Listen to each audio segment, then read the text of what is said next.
Umaapila po ng tulong ang daan-daang OFW na stranded ngayon sa Saudi Arabia dahil sa labor protests doon.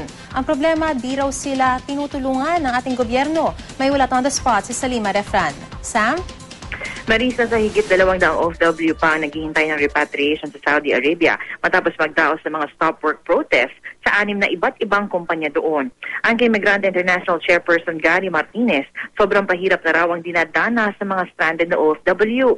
Nakikitira sila ngayon sa iba't ibang Pilipino dahil sa kawalan ng tulong ng Philippine Embassy doon. Ayon sa migrante, patunay ito na palpak ang labor policies ng pamahalaan ng Pilipinas sa Saudi. Ang kay Martinez, pangunahing problema ang mga unified contracts na bagamat pumasa sa requirements ng ating pamahalaan, binabago ito pagdating sa Saudi.